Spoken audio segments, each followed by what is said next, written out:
तो श्री भगवान ने प्रसन्न होकर चित्रकेतु को दिव्य ज्ञान प्रदान किया। और जब भगवान प्रसन्न होते हैं तो यही बुद्धि योग ही प्रदान करते हैं। हाँ, एक महत्वपूर्ण बात भगवान ने अंत में कही कि राजन, यदि मेरे इस उपदेश को सावधान होकर श्रद्धा भाव से धारण करोगे तो फिर शीघ्र ही सिद्ध हो जाओगे। यहीं पर कल हमने चर्चा को विराम दिया था कि जो भी ये कहना सुनना है, यदि धारण न किया जाए तो फिर ये फलदायी नहीं है। किसी ने आम का वृक्ष लगाया, किस लिए? आम के फल की प्राप्ति के लिए। फल की प्राप्ति न हो तो फिर परिश्रम व्यर्थ है।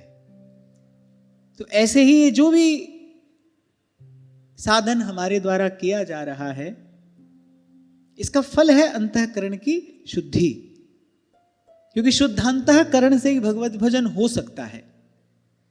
तो यदि वो प्राप्त ना हो तो फिर श्रम एव ही केवलम, फिर कहना सुनना, यहां आना फिर श्रम है।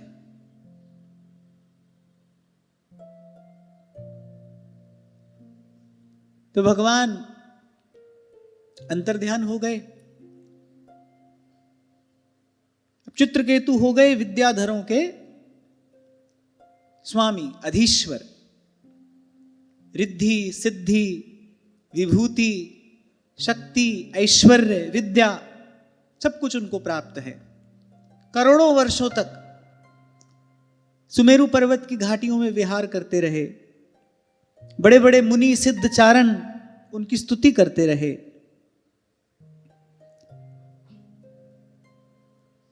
एक बार एक अद्भुत घटना घटी। भगवान के दिए हुए उस अद्भुत अलौकिक विमान पर सवार होकर कहीं जा रहे थे। मार्ग में कैलाश पड़ा। चित्रकेतु ने देखा कैलाशपति विराजमान है। बड़े ध्यान से सुनना, बड़ा अद्भुत प्रसंग है। बड़े बड़े मुनि, बड़े बड़े तत्ववेत्ता, बड़े बड़े ब्रह्मज्ञानी, सिद्ध चारण उस सभा में बैठे हुए हैं। और जैसे तारागणों के मध्य में चंद्रमा सुशोभित होता है, ऐसे ही उस सभा में त्रिलोकीनाथ भगवान शंकर की शोभा हो रही है। निकट जाकर चित्रकेतु क्या देखते हैं? अब ब्रह्मज्ञानियों की सभा में भगवान बैठे हैं, तो निश्चित रूप से सत्संग ही हो रहा होगा, तत्व का विचार ही हो रहा होगा। बड़े बड़े सिद्ध चारण वहां पर बैठे हैं, बड़ा दिव्य दर्शन हो रहा है, ऐसी दिव्य सभा वहां लगी है। थोड़ा निकट जाकर चित्रकेतु क्या देखते हैं कि महादेव ने अपने अंक में, अपनी गोद में जगदम्बा को बैठाया है।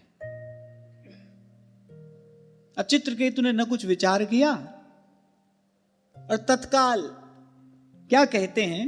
एष लोक गुरु साक्षात् धर्मं वक्ता शरीरिणा आस्ते मुख्य सभायां वै मिथुनी भूय भार्या। बोले, अरे ये तो सारे जगत के शिक्षक हैं, ये तो तीनों लोगों के गुरु हैं। तुम त्रिभुवन गुरु, तीनों लोगों के गुरु हैं, सारे जगत के शिक्षक हैं, योगियों के ईश्वर हैं, आचार्य हैं, और समस्त प्राणियों में सबसे श्रेष्ठ हैं। वो बोली, इनकी ये दशा है? क्या दशा है? बोले, बड़ी सभा में अपनी अर्धांगिनी को बोले इस प्रकार अपनी गोद में बैठाए बैठे हैं। अब जाने मति कैसी हो गई चित्रकेतु की। पर मैं एक बात आपको स्मरण कराता चलूं, मैं भी स्मरण करता रहता हूं, आप भी इसका ध्यान रखना। भगवान के भक्तों के जीवन में जो होता है वो भगवान की इच्छा से होता है। अपने भक्तों को लीला का उपकरण बनाकर भगवान कोई ना कोई सिद्धांत प्रतिष्ठित करते हैं, चाहे वो अर्जुन हो, गोपियां हो, या यहां चित्रकेतु हो। अब जाने चित्रकेतु को क्या हुआ, क्योंकि जो भगवान का विशुद्ध भक्त है, जैसे भक्तों के अनेक अनेक लक्षण कहे गए हैं, उन लक्षणों में भगवान शंकर के चरणों में निष्काम प्रीति, भगवान शंकर के चरणों में निर्मल उज्जवल श्रद्धा, ये भी भगवान के भक्त का सहज लक्षण है। प्रचेताओं को जब महादेव ने उपदेश किया, तब महादेव ने कहा भगवान के भक्त मुझे अत्यधिक प्यारे हैं और मैं भगवान के भक्तों को सहज रूप से ही प्राणों से अधिक प्रिय होता हूं। तब भी मैंने आपको निवेदन किया था, भगवान की भक्ति यदि है, हरि की भक्ति यदि है, तो फिर शिव के प्रति अनुराग, शिव के चरणों में श्रद्धा और विमल श्रद्धा, शिव के चरणों में निर्मल अनुराग, वो होगा ही होगा, क्योंकि ये भगवान की भक्ति का सहज फल है, प्रसाद है। और मैं कहूंगा भगवत भक्ति का लक्षण है। अगर ऐसा नहीं है तो कहीं ना कहीं भाव में अभाव है। तो जाने चित्रकेतु की मति को क्या हुआ, और फिर यहीं पर मौन नहीं रहे। जटाधरस तीव्र तपा ब्रह्मवादि सभापति अंकीकृत्य स्त्रियं चास्ते गतह्रीः प्राकृतो यथा।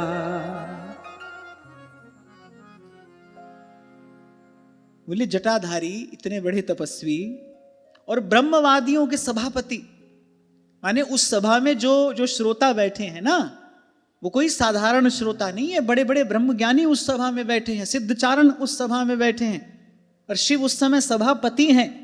बोले ये ऐसे जटाधारी, और कहा तीव्र तपा, ऐसे उत्कट तपस्वी और ऐसे ब्रह्मवादियों के सभापति होकर, बोले साधारण पुरुष के समान।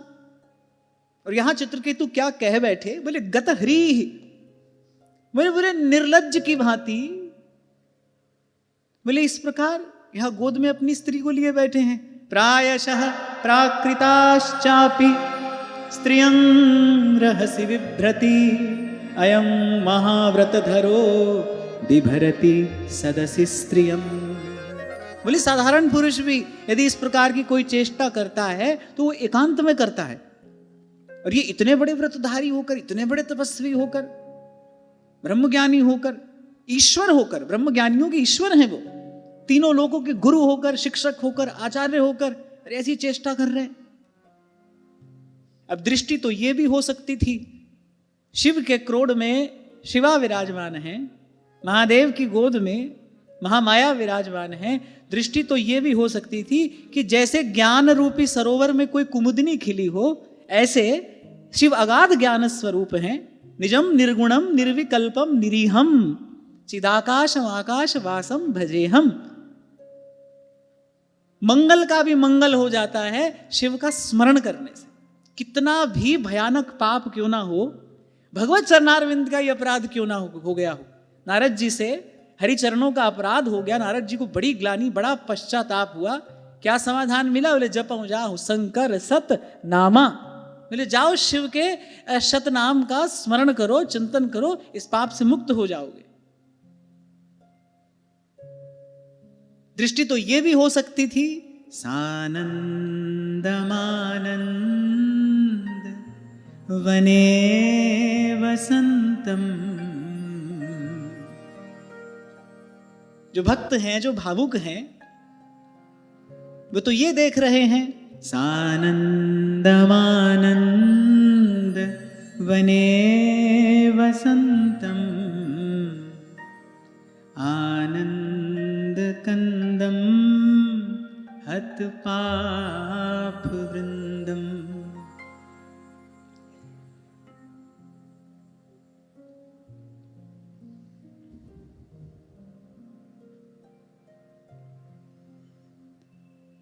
वाराणसीनाथ मनाथनाथम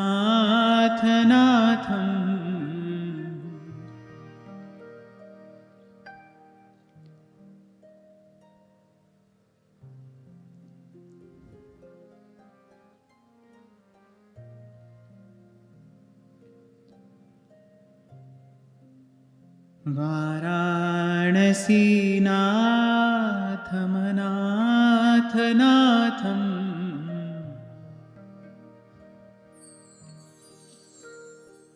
श्री विश्वनाथं शरणं प्रपद्ये। विश्वनाथं शरणं प्रपद्ये।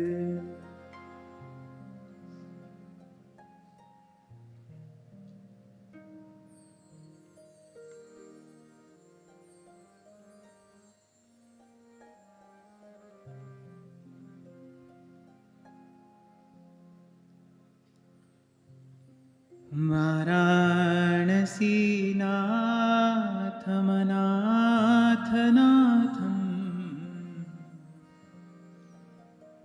श्रीविश्वनाथं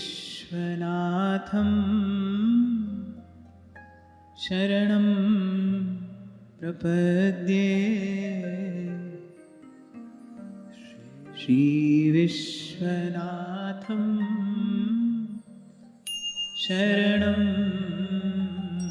प्रपद्ये।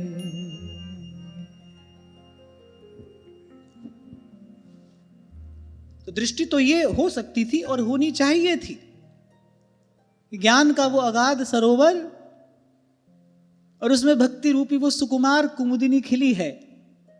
पर गोस्वामी जी मानस में एक बात कहते हैं, नाथ विषय सम मद कछु नाही, नाथ विषय सम मद कछु नाही, करहि मोह मुनि मन छिन माही, करहि मोह मुनि मन छिन माही। बोले नाथ विषय सम मद कछु नाही, करहि मोह मुनि मन छिन माही।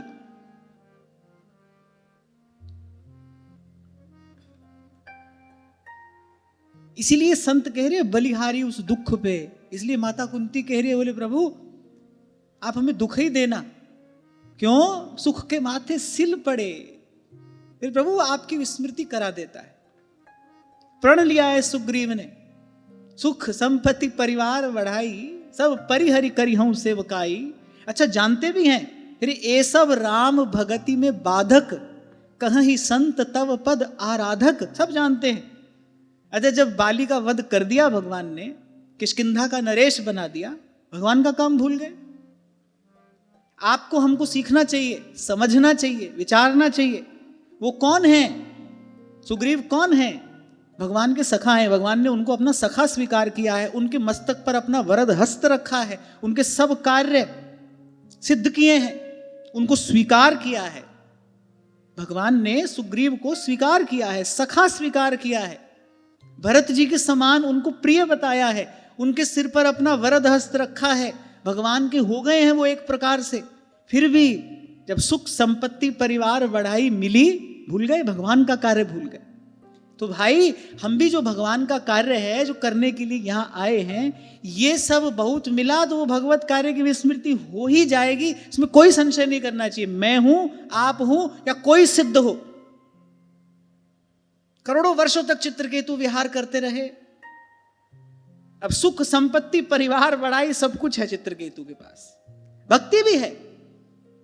सुग्रीव भी शरणागत हैं, भक्त हैं, ऐसे ही चित्रकेतु भी भगवान के शरणागत है, भगवान से प्रसाद मिला है।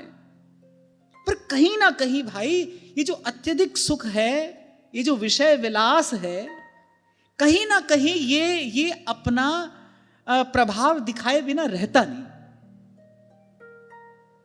कहीं ना कहीं इसका प्रभाव पड़ता है, अवश्य पड़ता है। अच्छा सुख भी हो, संपत्ति भी हो, परिवार भी अनुकूल हो, तो व्यक्ति में बड़ाई आई जाती है। इनमें से एक भी हो तो अहंकार आ जाता है, और सब हो फिर तो अहंकार आए बिना रहता नहीं। और कल ही मैं आपसे कह रहा था, सुख होगा तो प्रमाद बढ़ेगा, संपत्ति अधिक होगी तो उन्माद बढ़ेगा। परिवार बहुत बड़ा हुआ, संपर्क बहुत बड़ा हुआ, तो शोक विषाद जीवन में बढ़ेगा। और बड़ाई आ गई फिर तो सब बर्बाद है ही, फिर तो कुछ रहता नहीं। तो यहां ये बात समझने की है, चित्रकेतु जैसे परम भागवत वो भगवान शंकर के स्वरूप को नहीं समझ सके। अच्छा, न समझे, चलो ये बात भी समझ में आती है, पर सभा के बीच में क्या क्या बोल रहे हैं, कौन है शिव, भूल गए। निजम निर्गुणम निर्विकल्पम निरीहम चिदाकाशमाकाश वासम भजे हम। कौन है? निराकारमोंकार मूलम तुरीयम गिरा ज्ञान गोतीतमीशम गिरीशम। कलातीत कल्याण कल्पांतकारी सदा सज्जन आनंद दाता पुरारी चिदानंद संदोह मोहापहारी। ऐसे शिव, और उनके स्वरूप को भूल गए, उनके स्वरूप की विस्मृति हो गई। ये जो भूल हुई इसका कारण क्या है? यद्यपि यहां ऐसा नहीं लिखा है, थोड़ा चिंतन विचार करें तो अत्यधिक सुख संपत्ति प्रभुता जो है वो भगवान के स्वरूप की विस्मृति कराने वाली भी है, आत्म स्वरूप की विस्मृति कराने वाली भी है। यही एक कारण है, यही एक कारण है कि संतों ने बहुत अधिक अनुकूलता भगवान से नहीं मांगी। शरीर की अनुकूलता, संसार की अनुकूलता। आपसे कभी मैंने कहा था, प्रत्येक पौधे को पनपने के लिए, विकसित होने के लिए, फलने फूलने के लिए एक विशिष्ट प्रकार का वातावरण चाहिए। ऐसे ही आप चाहें ना कि भक्ति की बेल फले फूले, तो फिर बहुत अधिक संसार के सुख साधन की आशा न करना, मिल जाएगा। भगवान का भजन सब कुछ देने में समर्थ है।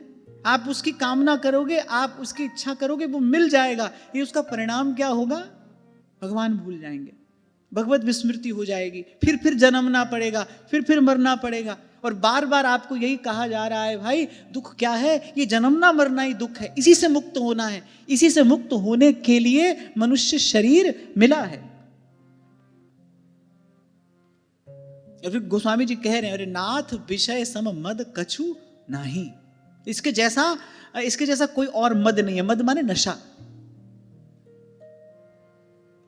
और बोले बड़े बड़े मुनियों के मन को भी एक क्षण में मोहित कर लेता है, एक क्षण में। तभी महाप्रभु कह रहे हैं, पारा सरसुर इंद्र कलप कामिनी मन फंदा। और मैं कहता हूं कि इससे सावधान बने रहना है तो फिर एक ही युक्ति है, एक ही उपाय है, रे मन रसिकन संग बिन। ये संभव नहीं है। ये सावधानी को साधे रहना है तो फिर सत्संग ही एकमात्र उपाय है।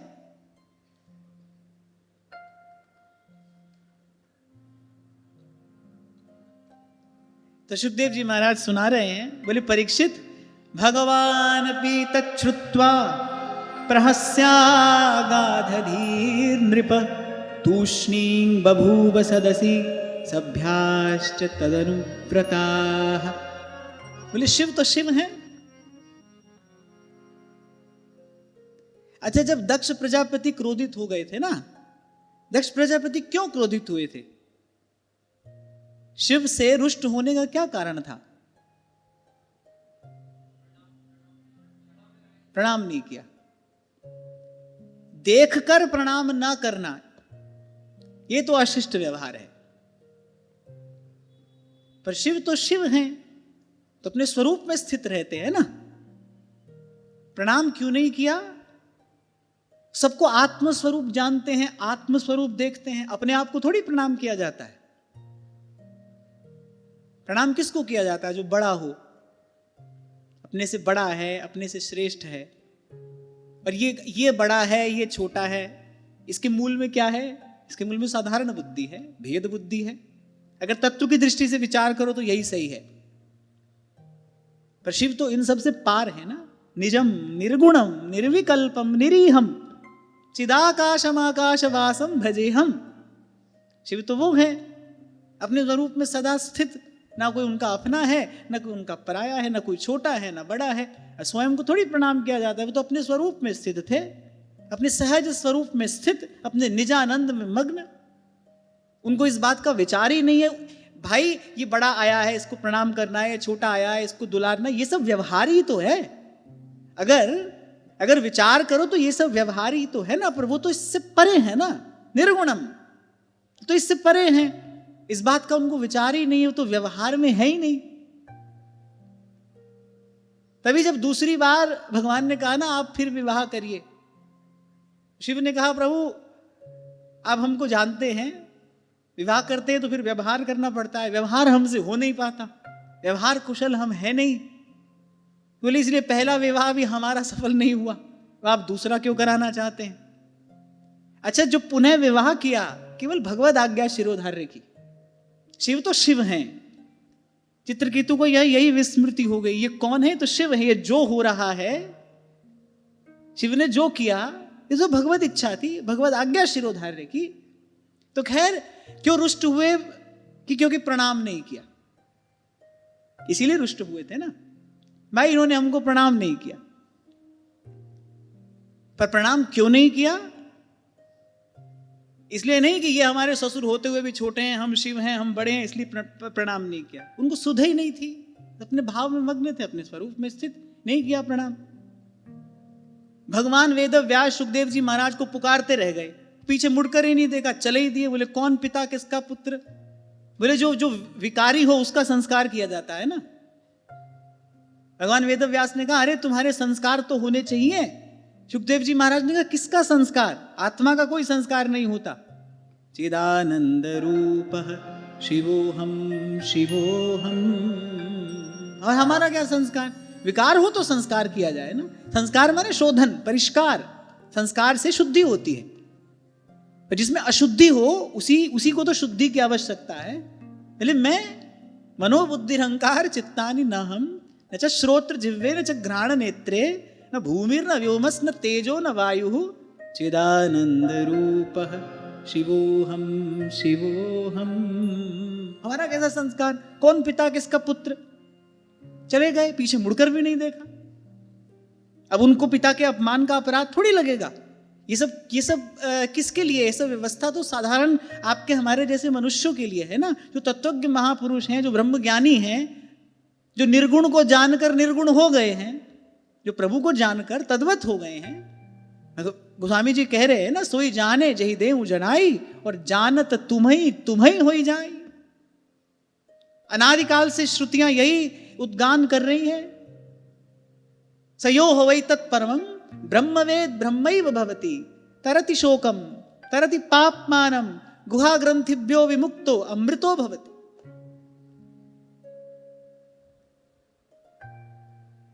अब वो अपने देहाध्यास में स्थित है दक्ष प्रजापति, हमको प्रणाम क्यों नहीं किया। अच्छा बड़ाई के साथ यही झंझट है, 100 व्यक्ति प्रणाम करें, सबने प्रणाम किया सभा में उनको, वो प्रजापति हैं, बड़े श्रेष्ठ पद पर हैं, सबने उनको प्रणाम किया। वो जो सब बेचारे प्रणाम कर रहे हैं, दंडौत कर रहे हैं, उनको कोई आशीर्वाद नहीं है। एक इन्होंने प्रणाम नहीं किया, बड़े रुष्ट हो गए, क्या क्या कहने लगे, ऐसा बैर बांध लिया शिव से द्रोह कर बैठे। इसके मूल में क्या है, अपना अभिमान है, अपना अभिमान ही तो है, और क्या है, शिव से द्रोह कर लिया। इसलिए मैंने कहा बड़ाई आ जाए फिर तो सब बर्बाद हुआ समझो भाई, सब नष्ट हुआ समझो। मुझे कोई माने, मेरी कोई माने, ये बात मन में आई तो पतन हुआ ही समझना चाहिए। आज नहीं हुआ तो कल हो जाएगा, पर होकर ही रहेगा। मुझे कोई माने और मेरी कोई माने, इसलिए मैं बार बार आपको कहता हूं, और आपको नहीं कहता, ये मैं स्वयं को कहता हूं। यहां जो बात कही जाती है उसका प्रभाव कुछ और होता है ना, इस स्थान का प्रभाव है, ये तो सत्संग की महिमा है। तो मैं आपको नहीं कहता, मैं स्वयं को कहता हूं, याद कराता रहता हूं कि मैं यहां आपको उपदेश नहीं कर रहा हूं, मैं आपको कुछ भी समझा नहीं रहा हूं। इस ठाकुर जी ने संयोग बनाया है, तो श्रोता वक्ता मिलकर बैठे तो भगवत लीला का गान होना चाहिए, भगवान का गुण गा रहे हैं भाई, कुछ अच्छी चर्चा कर रहे हैं, कुछ अच्छा चिंतन कर रहे हैं, किस लिए कर रहे हैं? अपना मन शुद्ध हो जाए, बस इसलिए। हरि गुण गाए मेरा मन शीतलाए। मैं बिल्कुल भी आपको समझाने के लिए, उपदेश करने के लिए नहीं बैठता हूं। और ये बात बार बार इसलिए कहता हूं, आपको सुनाने के लिए नहीं, स्वयं को सुनाने के लिए, ताकि मुझे ये बात, मुझे ये बोध बना रहे। मैं इतना बड़ा हूं कि कोई मेरी बात माने, कोई मुझे माने, बस यहां से तो पतन हुआ ही समझिए। इसके बाद साधन नहीं हो सकता, इसके बाद साधन नहीं हो सकता। ध्रुवदास जी कहते हैं ना वैदिक ज्ञान में, जड़ वैराग वृक्ष की लावहु, वहां से आरंभ करते हैं, औषधि बनाते हैं, भव रोग की औषधि, अंत में कहते हैं भूमि गरीबी में फिर धरे। अरे सेवक जी महाराज तो कह रहे हैं जो इस प्रेम पथ का पथी को कैसा होना चाहिए, मान मान अपमान सम। हमको मान की इच्छा नहीं है, ये बात भी समझ में आती है, पर कह रहे मान मान अपमान सम। कल मैं आपको पूज्य श्री पंडित जी महाराज की बात बता रहा था, अपना चित्र उन्होंने देख लिया ठाकुर जी के पास में, अरे पूरी रात रोते रहे। अच्छा, बाल कृष्ण उनके इष्ट हैं, खुद भी ऐसे ही थे बालकवत, पूरी रात भर रोते रहे पूज्य श्री पंडित जी महाराज। इसको कहते मान मान अपमान सम। जो पीड़ा हम जैसों को अपना अपमान होने पर होती है, वही पीड़ा पूज्य श्री पंडित जी महाराज को उनका ऐसा सम्मान होने पर हुई। हम तो भाई इन संतों का निर्मल पवित्र यश गाकर ही प्रसाद प्राप्त कर सकते हैं।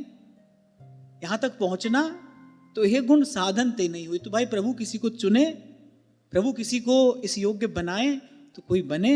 और मुझे लगता है भाई जन्म जन्मांतर की साधना फलीभूत हो, संतों का, गुरुजनों का, महज्जनों का अनुग्रह हो, तब कहीं जीवन में ऐसे सद्गुण प्राप्त होते हैं।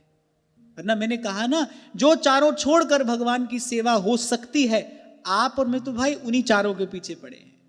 सुख संपत्ति परिवार बढ़ाई, और सुग्रीव कहते हैं सब परिहरि करिहूं सेवका। किसी ने पूछा भाई क्यों छोड़ने की जरूरत क्या है? सुग्रीव जी से पूछा, तुम कह रहे हो ये सब छोड़कर आपकी सेवा करूं, इसमें परेशानी क्या है? ये सब राम भगति में बाधक, कहीं संत तब पद आराधक। ये सब राम भगति में बाधक। सुग्रीव जी कह रहे कौन कह रहा है? कहीं संत तब पद आराधक। बोले आपके चरणों के जो भक्त हैं, माने जो अनुभवी हैं, इस विषय के अनुभवी हैं, वही बात कह रहे हैं। तो हम तो उनकी बात सुनकर ही मान रहे हैं, हाँ भाई ये सब राम भगति में बाधक।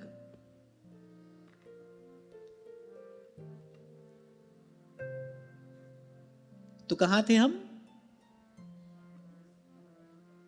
हाँ, नहीं, चित्रकेतु ने ऐसे अपशब्द कहे और सभा के बीच में कहे, पर शिव अपने सहज स्वरूप में स्थित, कर्पूर गौरम करुणावतारम, करुणावतार अपने सहज स्वरूप में स्थित और मंद मंद मुस्कुरा रहे हैं। अच्छा, सब जितने ब्रह्मज्ञानी बड़े बड़े ऋषि मुनि तपस्वी सिद्ध वहां बैठे थे, सब एकदम आश्चर्यचकित, चित्रकेतु की मति को क्या हुआ? अच्छा देखो, कभी कभी मैं कुछ जानता हूं, मैं विशेष हूं, मुझ में कोई विशेष प्रतिभा है, ये भाव आपकी मति को कुछ ऐसा विचलित कर देता है, ऐसा मोहित कर देता है। शिव बैठे हैं, बड़े बड़े पूज्य श्रद्धेय ऋषि मुनि वहां पर बैठे हैं, किसी को कोई परेशानी नहीं है। और मैंने कहा ना, दृष्टि तो ये भी हो सकती है कि ज्ञान के इस अगाध सरोवर में भक्ति की वो कुमुदिनी खिली है, शिव की गोद में शिवा विराजमान है, और वो तो अर्धनारीश्वर हैं ही, वो तो हैं ही अर्धनारीश्वर।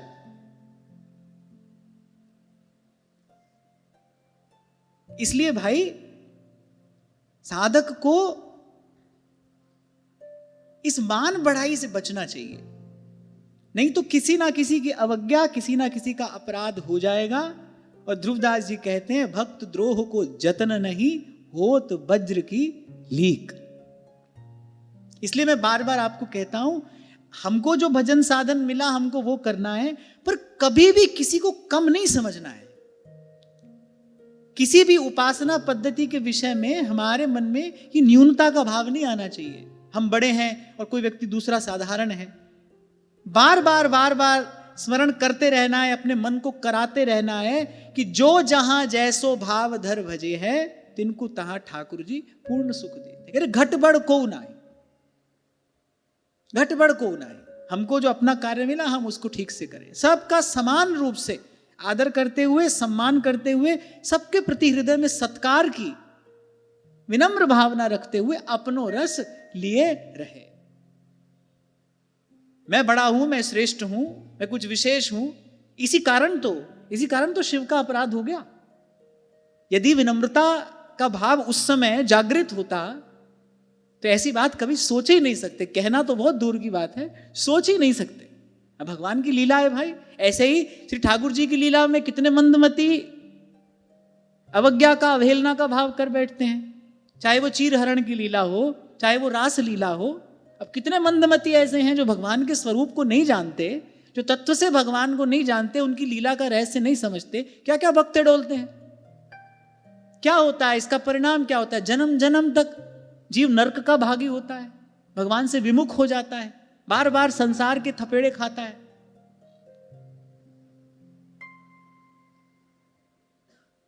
अच्छा, यहां सुखदेव जी महाराज भी कह रहे हैं, बोले मैं जितेंद्रिय हूं, इस बात का अभिमान हो गया। मैं जितेंद्रिय हूं। जितेंद्रिय होना अच्छी बात है, पर मैं जितेंद्रिय हूं, इसका अभिमान, ये बुरी बात है। इसलिए भगवान के भक्ति झंझट में पड़ते ही नहीं। वो कहते प्रभु हम तो सब प्रकार से आपके भरोसे हैं, जचे जिस तरह नाच नचाओ थे मन भायो जी।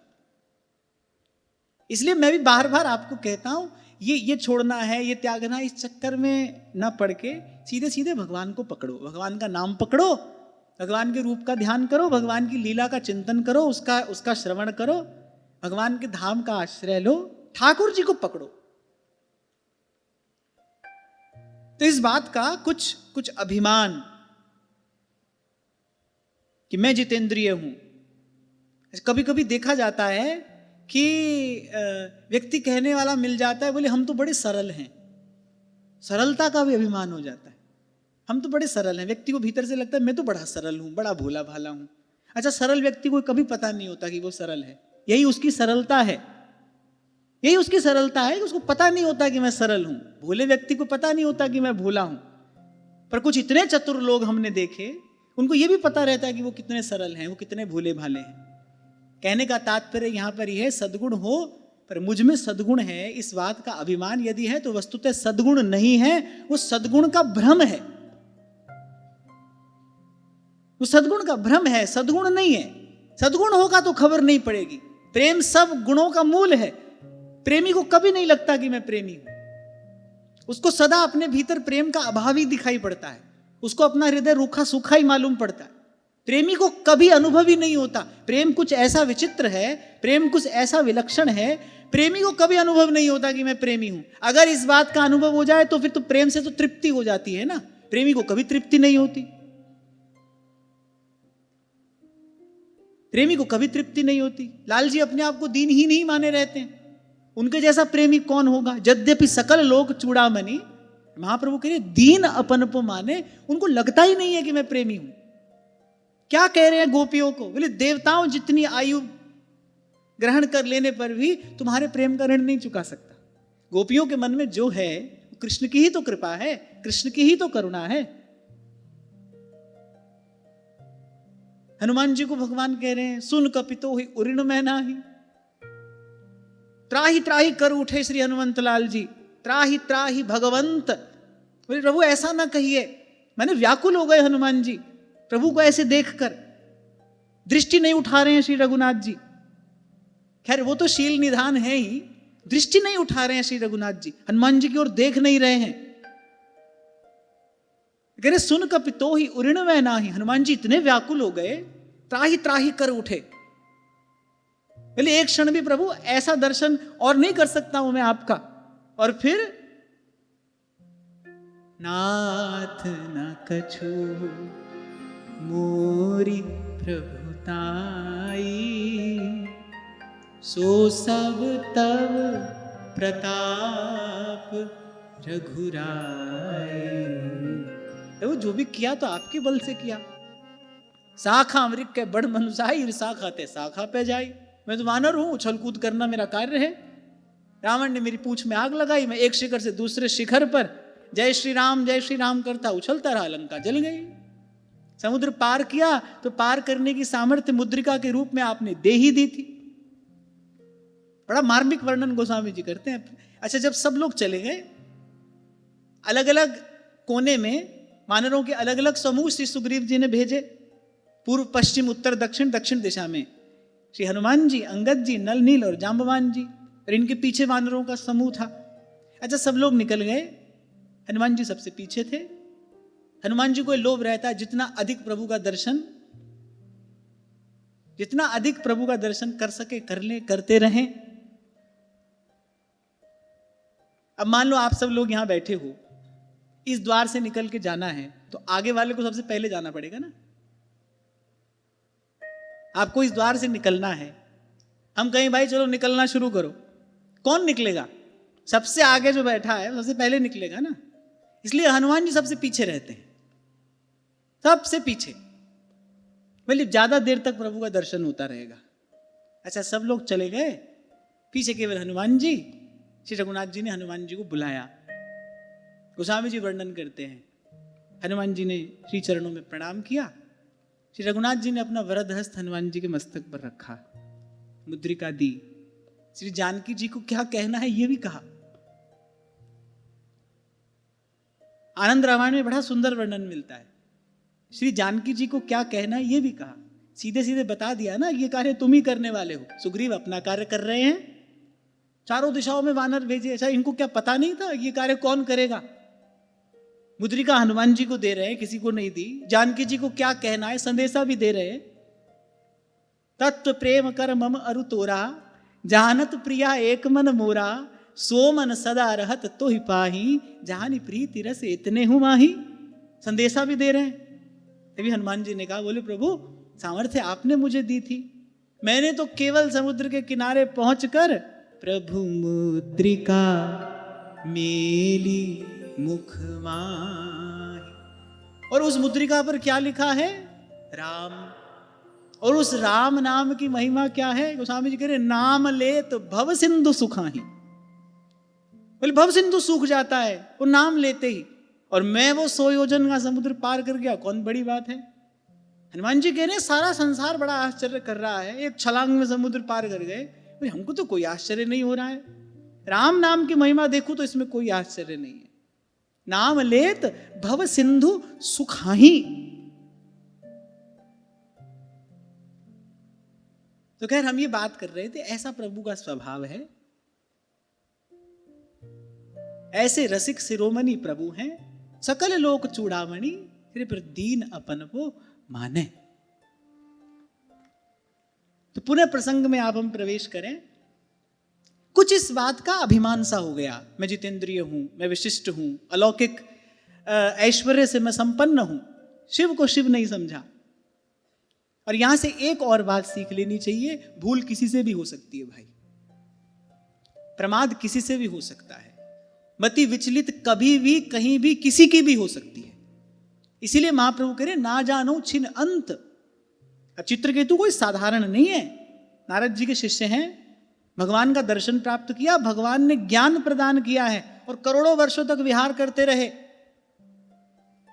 करोड़ों वर्षों तक भगवान की लीला का गान करते रहे, श्रवण करते रहे, सब कुछ है। पर देखो एकाएक क्या घटना घट गई, अब पता नहीं कब कौन सी घड़ी क्या घटना घट जाए। इसलिए मैंने कहा क्यों हुआ, ऐसा क्यों हुआ, चित्रकेतु ने ऐसा क्यों किया। आपको अपने को तो केवल एक ही विचार अपने मन में रखना है, भाई भगवान की लीला है, वो भगवान के भक्त हैं, उनके द्वारा भगवान आपको हमको कुछ पाठ पढ़ाना चाह रहे होंगे। सबसे पहला पाठ तो यही, श्रेष्ठता हो, लेकिन श्रेष्ठता का अभिमान न हो। मैं श्रेष्ठ हूं इस बात का अभिमान ये तो व्यक्तित्व का, चरित्र का दूषण बन जाता है। शास्त्र में तो यहां तक लिखा है भाई कि आत्म प्रशंसा आत्महत्या के समान है। जो आत्मश्लाघा है ना, अपनी प्रशंसा, अपने मुख से अपनी प्रशंसा, माने वो केवल बुरी बात नहीं है, बोले वो आत्महत्या के समान है। उससे सदा ही दूर रहना चाहिए, क्योंकि भाई गुण सब तेरे। कुछ अगर अच्छा अपने जीवन में है भी तो भगवान की कृपा है, प्रभु की कृपा है, संतों गुरुजनों का आशीर्वाद है। तो शिव तो अपने स्वरूप में स्थित, वो तो ऐसी मंद मंद मुस्कुरा रहे हैं चित्रकेतु की सब बात सुनकर। ऐसा कौन कर सकता है जिसकी मति भगवान के चरणों में स्थिर हो। एक बात मैं और आपको निवेदन करना चाहता हूं, शिव जब जब क्रोध करते हैं, उनका क्रोध, उनका रोष केवल भगवत लीला की सिद्धि के लिए होता है, बस। नहीं तो उनके जैसा परम शांत और कोई नहीं है। प्राय करके शिव के विषय में यही धारणा है ना, सृष्टि का संहार करने वाले हैं, पर यदि भाव से कोई उनके निकट जाकर देखे, उनके जैसा शांत कोई नहीं है, उनके जैसा निर्वैर कोई नहीं है।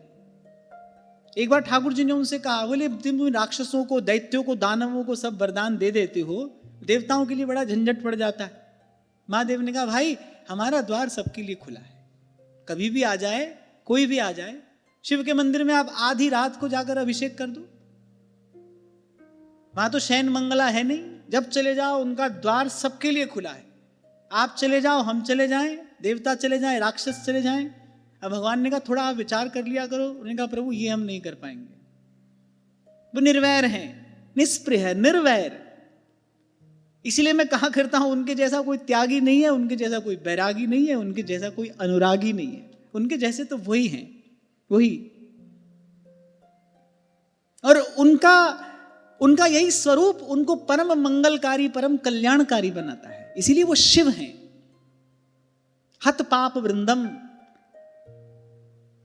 जन्म जन्म की अघराशि अपने स्मरण मात्र से नष्ट करने वाले हैं। तो शिव तो ऐसे मुस्कुराते रहे, और जगदम्बा को क्रोध आ गया। वो तो क्या है ना, आदिशक्ति, महामाया, तो प्रकृति स्वरूपा है, उनको क्रोध आ गया। वो बोली, अयम किम अधुना लोके शास्ता दंडधरः प्रभु अस्मद्विधानां दुष्टानां निर्लज्जानां च विप्रकृत। पार्वती जी ने कहा, अच्छा हम जैसे दुष्टों और निर्लज्जों का शासन करने वाला, हमको शिक्षा देने वाला, हमारा ताड़न करने वाला, ये नया प्रभु संसार में यही है। माता ने क्रोध में भरकर कहा, बोले अच्छा चलो हम तो दुष्ट हैं, निर्लज्ज हैं, हम तो आचरणहीन हैं, हम तो असभ्य हैं, बोले अगर हमारा शासन करने वाला ये कोई नया प्रभु प्रकट हुआ है, और ये नया प्रभु यही है जिसको मैं अपनी दृष्टि के सामने देख रही हूं। माता को क्रोध आया। यहां एक बात समझने की है, भगवान का अपराध हो जाए ना, अच्छा प्रभु दंड नहीं देते, ये कार्य प्रकृति का है। इसलिए मैं बार बार आपको कहता हूं कि अपराध रहित सेवा हो।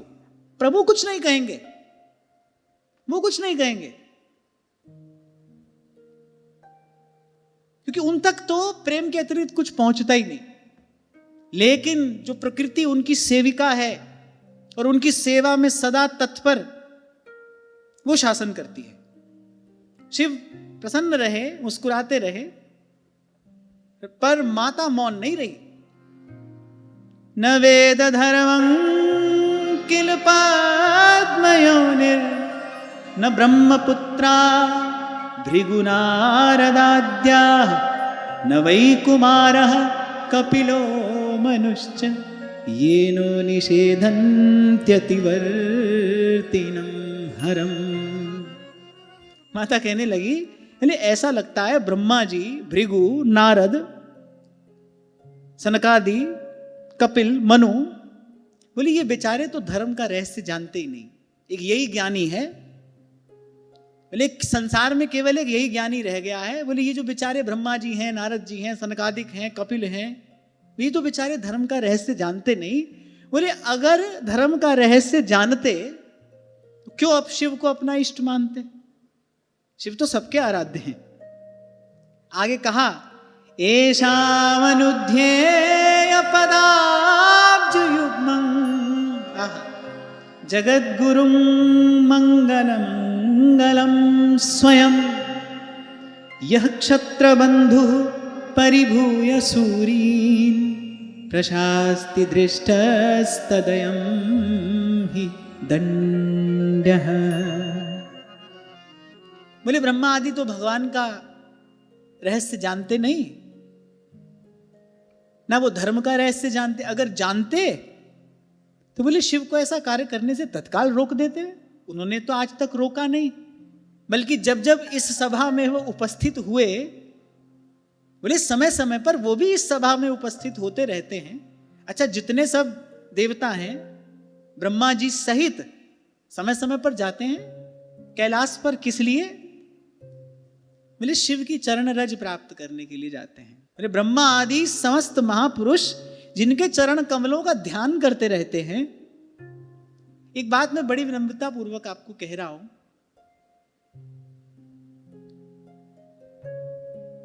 ये एक साधक का निवेदन है। आध्यात्म जगत की जो बाधा है वो शिव की ही कृपा से नष्ट होती है। इसीलिए भगवान ने अपने श्रीमुख से कहा है, शंकर भजन बिना नर भगति न पावै मूर। शुभ अशुभ दोनों प्रकार के विघ्न उपस्थित होते हैं जब कोई भजन करने लगता है, और वो शुभ अशुभ दोनों ही प्रकार के विघ्न जो हैं शिव की कृपा से नष्ट होते हैं। अब हम क्या करें? ऐसे में हमको क्या करना चाहिए? शिव का पूजन, केवल शिव का स्मरण, मन ही मन महादेव की कृपा मनाते रहना चाहिए, शिव की कृपा मनाते रहना चाहिए। हजारों साधकों का अनुभव हमको आज तक प्राप्त हुआ, अद्यावधि हो ही रहा है। कितने लोग यही कहते हमको मिले, शिव की पूजा करते थे, जन्म से ओम नमः शिवाय करते थे, शंकर जी को जल चढ़ाते थे, शंकर जी की सेवा करते थे। बोले पता नहीं कैसे प्रिया प्रीतम अच्छे लगने लग गए, पता नहीं कैसे वृंदावन अच्छा लगने लग गया, पता नहीं कैसे राधा वल्लभ लाल के चरणों तक पहुंच गए, पता नहीं कैसे। नहीं भाई, ये उनकी कृपा है। उनकी कोई निष्काम भाव से किंचित भी सेवा पूजा अर्चना करे तो यही प्रसाद शिव प्रदान करते हैं, यही उनकी महत्ता है। और फिर एषामनुध्येय पदाब्ज युग्मं, बोले ब्रह्मा आदि समस्त महापुरुष जिनके चरण कमलों का ध्यान करते रहते हैं, क्योंकि उनके चरण कमलों का जो ध्यान है, बोले वो भजन के मार्ग की बाधाओं को, विघ्नों को दूर करने वाला है, हरने वाला है। बोले उन्हीं मंगलों को मंगल बनाने वाले साक्षात जगतगुरु भगवान का और उनके अनुयायी महात्माओं का, बोले इस अधम क्षत्रिय ने तिरस्कार किया है। माता तो आ गई क्रोध में।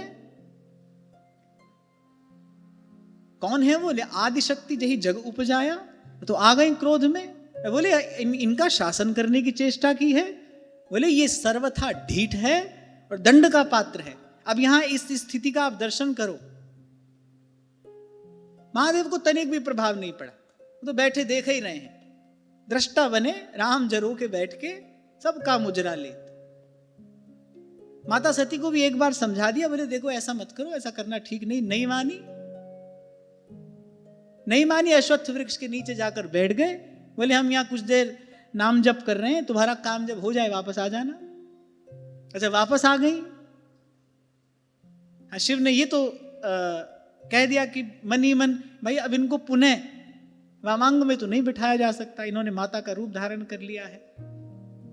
समाधि में बैठ गए। समाधि पूर्ण हुई तो समाधि पूर्ण होते ही राम नाम शिव सुमिरन लागे और जाने सती जगतपति जागे। फिर उठते ही अपने अपने भजन में लग गए। अब आप ध्यान से देखिए कैसे है, वो केवल दृष्टा है, केवल देख रहे हैं और जानते हैं, इस बात का विश्वास है भाई होई ही जो राम रचि राखा, और भगवान जो करते हैं अच्छा ही करते हैं। बोले भाई बढ़िया ही हो रहा है, जो हो रहा है बढ़िया ही हो रहा है। ये जो यत्र तत्र अपने चारों तरफ घटता है ना, घट रहा है, इसमें दोष देखना, इसमें किंतु परंतु करना, ध्यान रखना, ये आपके मन को सदा ही अशांत बनाए रखेगा, क्योंकि कुछ ना कुछ होता रहेगा। आपको पहले भी एक उदाहरण मैंने दिया था कि समुद्र के किनारे बैठने वाला कभी ये आशा नहीं कर सकता कि लहरें शांत हो जाएं। छोटी बड़ी लहरें उठती रहेंगी, ये तो समुद्र का स्वरूप है। ऐसे ही संसार है भाई, कुछ ना कुछ यहां पर होता रहा, कुछ ना कुछ होता रहेगा। हमको भी पहले झंझट होता था, बड़ी भीड़ है, बड़ी अशांति है, कहां जाएं, क्या करें। मन ने कहा जहां भीड़ ना हो वहां चले जाओ, जहां शांति हो वहां चले जाओ, वहां भी जाकर देख लिया। फिर ये बात समझ में आई, भाई शांति तो जब होगी भीतर ही होगी। एकांत का अनुभव जब हो जाता है, फिर क्या मेला और क्या अकेला। एकांत का अनुभव हो जाए, बोध हो जाए, तो भाई शांति तो भीतर ही होगी जब होगी। और जिसको भीतर से शांति प्राप्त हो गई, वो मेले में रहे कि अकेला रहे, फिर उसको इस बात का बहुत प्रभाव नहीं पड़ता। और दूसरी बात, अब आप ये विचार करो, ये ऐसा क्यों हो रहा है, ऐसा कैसे हो रहा है, तो भाई ये क्यों और कैसे तो चलता रहेगा, इसका अंत होने वाला तो नहीं है, ये लहरें तो उठती रहेंगी। अब अपने मन को अशांत बनाए रखो, कभी क्या होगा, कभी क्या होगा, कभी कोई उठकर खड़ा होगा, कभी कोई उठकर खड़ा होगा। इसलिए बहुत बार साधक लोग प्रश्न करते हैं ना, घर में ऐसी स्थिति है, ऐसी स्थिति है। अरे भाई ऐसी वैसी स्थिति सबके जीवन में है, कभी कम है, कभी अधिक है, और ये स्थिति बनी रहेगी। कभी भीतर बनी रहेगी, कभी बाहर बनी रहेगी, कभी कम होगी, कभी अधिक होगी। आप देखो, भजन करना है तो इसी के बीच में रहकर करना पड़ेगा भाई। और भरोसा रखो, आपका निश्चय यदि दृढ़ है, आप यदि वस्तुतः स्वयं को साधना चाहते हो, फिर भगवान के भक्तों की ओर देखो, इसी संसार के बीच में रहकर उन्होंने भजन किया है। संतों की वाणी प्रमाण है। कबीरा तेरी झोपड़ी कहां, गलकटियन के पास, अरे करेगा सो भरेगा। शिव का एक ये गुण है, केवल दृष्टा है, भगवान की लीला का दर्शन कर रहे हैं। कुछ मत कहिए, अपने मुख से कुछ मत कहिए, अपने मन में कुछ ना विचारिए। इस बात का एक बार संतों की बात में श्रद्धा रखकर विश्वास कर लीजिए, भाई ये जो सब हो रहा है भगवान की लीला है, और है भी, क्योंकि तेरी सत्ता के बिना हे मुद मंगल मूल, पत्ता भी हिलता नहीं, खिले ना कोई फूल। हो रहा है भगवान की इच्छा है, भगवान की लीला है। अब गत वर्ष की बात है, ये कार्तिक के ये जो 10-12 दिन होते हैं, बड़ी भारी भीड़ रहती है। कल से देखो कितनी भीड़ है।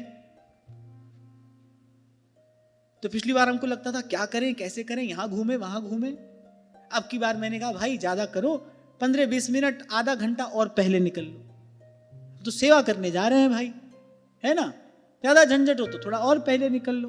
ये मत कहो कि क्यों हो रहा है, ऐसा नहीं होना चाहिए, वैसा होना चाहिए। नहीं है भाई, जो हो रहा है ठाकुर जी की इच्छा से हो रहा है। जिनको वृंदा विपिन है, उनके घर में ये सब हो रहा है भाई, उनकी इच्छा से हो रहा है। अपने को अपना रास्ता बना लेना है, और आप थोड़ा सा प्रयास करोगे रास्ता बन जाएगा। थोड़ा सा प्रयास करो, रास्ता बन जाएगा। इससे छेड़छाड़ मत करो, ना कमेंट करो, ना कॉम्प्लीमेंट करो। निंदा स्तुति से बचते हुए, इन सब स्थितियों को देखते हुए किंतु परंतु किए बिना, तुलसीदास जी कह रहे हैं, औरन सो मत्सरता छाण अपनो रस लिए रहे। और एक और बात मैंने कभी आपको कही थी, कोई खीर बना के आपके पास लाए, आपने एक चम्मच खाया, आपने धत, अब आपने खीर की अवज्ञा की है बनाने वाले की, बताओ। वो अपमान खीर का है कि बनाने वाले का है? बनाने वाले का है ना, तो बेचारी खुद बनी नहीं। तो ऐसे ही ये जो चारों तरफ हो रहा है ना, इसमें दोष देखना, इसमें किंतु परंतु करना, ये एक प्रकार से भगवान के विधान की अवज्ञा करने जैसा है। ये भगवत विधान का अपमान करने जैसा ही है। निश्चय करो जो हो रहा है भगवान की इच्छा से हो रहा है, प्रभु की इच्छा है, भगवत लीला है। क्या परिणाम होगा इसका, और परिणाम नहीं क्या प्रसाद मिलेगा इसका, आप देखोगे आपका मन शांत होता चला जा रहा है। आप मेले में अकेले हो, मेले में अकेले। और फिर कृष्ण तो वैसे भी गीता जैसे परम ज्ञान के अवतरण के लिए युद्ध भूमि चुनते हैं। घर से ही समझा के आ जाते सब बात, अर्जुन तो सदा संग ही थे, घर ही में समझा देते। पर गीता के ज्ञान के लिए भगवान ने कौन सी भूमि चुनी? कुरुक्षेत्र, युद्ध भूमि, दोनों ओर सेनाएं खड़ी हैं, वो भूमि भगवान चुनते हैं, ये बताने के लिए कि भाई परम ज्ञान अगर कभी अवतरित हुआ तो इसी युद्ध क्षेत्र के मध्य में होगा। संसार युद्ध क्षेत्र ही तो है,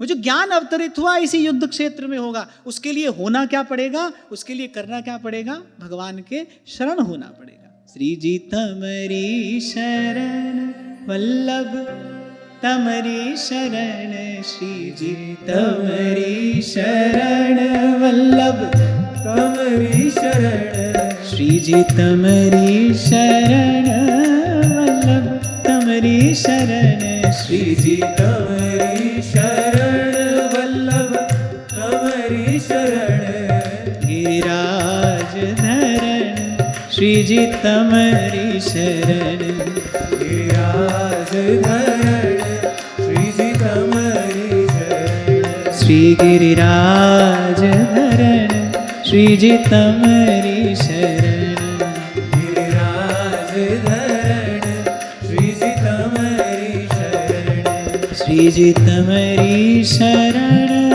वल्लभ तमरी शरण, श्री जी तमरी शरण वल्लभ तमरी शरण, श्री जी तमरी शरण वल्लभ तमरी शरण, श्री जी तमरी शरण वल्लभ तमरी शरण, गिरिराज धरण, श्री जी तमरी शरण, गिरिराज धरण, श्री जी तमरी शरण, गिरिराज धरण, श्री जी तमरी शरण, गिरिराज धरण, श्री जी तमरी शरण, मनमोहना मुरलीधरा नंदनंदना राधा माधवा, मनमोहना मुरलीधरा नंदनंदना राधा माधवा, हे मनमोहना मुरलीधरा नंदनंदना राधा माधवा, हे मनमोहना मुरलीधरा नंदनंदना राधा माधवा, मनमोहना मुरलीधरा, मनमोहना मुरलीधरा नंदनंदना राधा माधवा, नंदनंदना राधा माधवा, हे मनमोहना मुरलीधरा, मनमोहना मुरलीधरा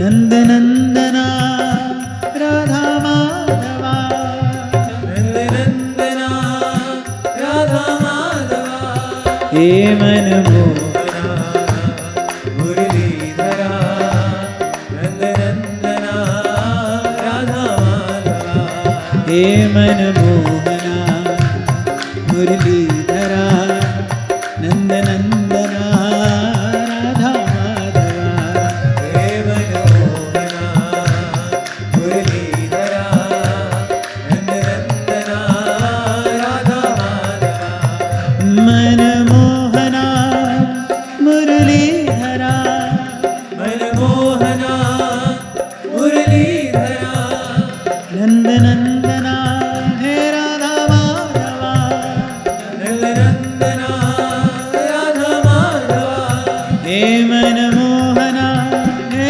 मुरलीधरा, मनमोहना मुरलीधरा, हे नंदनंदना हे राधा माधवा, नंदनंदना राधा माधवा, हे मनमोहना मुरलीधरा नंदनंदना राधा माधवा, हे मनमोहना मुरलीधरा नंदनंदना राधा माधवा, हे मनमोहना मुरलीधरा नंदनंदना राधा माधवा। हे मनमोहना मुरलीधरा नंदनंदना राधा माधवा। हे मनमोहना मुरलीधरा नंदनंदना राधा माधवा। हे मनमोहना मुरलीधरा नंदनंदना राधा माधवा। तो अब तक की चर्चा से एक बड़ी महत्वपूर्ण बात, एक बड़ा महत्वपूर्ण सूत्र हमको प्राप्त होता है। इस बात का सुदृढ़ विश्वास कि हमारे चारों ओर जो हो रहा है वो भगवान की इच्छा है, भगवान लीला है, वो उसमें किसी भी प्रकार से दोष ना देखा जाए। अरे सुख और शांति प्रदान करने वाला अंतर्यामी तो यहां बैठा है, हम उसको छोड़कर बाहर देखते हैं तभी जीवन में दुख, तभी जीवन में अशांति आती है। वो तो हृदय कमल पर विराजमान है। उन प्रभु को छोड़कर, उन प्रभु से विमुख होकर, उन प्रभु को पीठ दिखाकर ये जो चारों ओर हो रहा है हम इसको देखते हैं, फिर देखते हैं, फिर इसका विचार करते हैं, विचार करते हैं, फिर इसमें गुण दोष दिखाई पड़ता है। इसी कारण मन में अशांति है। और कभी आपसे मैंने कहा था, किसी को दास्य भाव से भजन करना हो, सख्य वात्सल्य से या माधुर्य से, पर उसको बैठना तो भाई शांत भाव के आसन पर पड़ेगा। पहले तो मन शांत होना चाहिए ना, तभी भजन हो पाएगा, तभी चिंतन हो पाएगा। अपने और अपने इष्ट आराध्य के स्वरूप का विचार करने के लिए शांत मन चाहिए। और फिर दूसरी बात कि भाई ये लहरें तो यहां सदा से उठती रही हैं, उठती रहेंगी, ये कभी शांत नहीं होंगी। और ये जो अभी आपको मैंने निवेदन किया, ये बस गुरु कृपा से साधक जीवन का एक छोटा सा अनुभव आपको निवेदन किया। किसी भी प्रकार से समाधान नहीं हुआ, इस प्रकार से समाधान होता दिखाई पड़ रहा है। मैं बता रहा हूं ना कि यही दिन थे पिछली बार। अभी कार्तिक के जो 10-15 दिन होते हैं, बड़ी भारी भीड़ है बाहर, जहां देखो वहां हर चौक चौराहे पर जाम लगा है। हमको लगता था क्या हो गया, कैसे हो गया, पहले ऐसा था वैसे हो गया। अब की बार मैंने सोचा भाई ज्यादा होगा 15-20 मिनट पहले निकल जाएंगे, गाड़ी नहीं जाएगी स्कूटर में बैठ जाएंगे, वो भी नहीं जाएगा तो पैदल चले जाएंगे, कुछ भी करेंगे, लेकिन इसमें दोष नहीं देखना है। इसमें दोष दर्शन करने से कुछ नहीं होता, केवल अपने चित्त की शांति भंग होती है। इसमें दोष नहीं देखना है।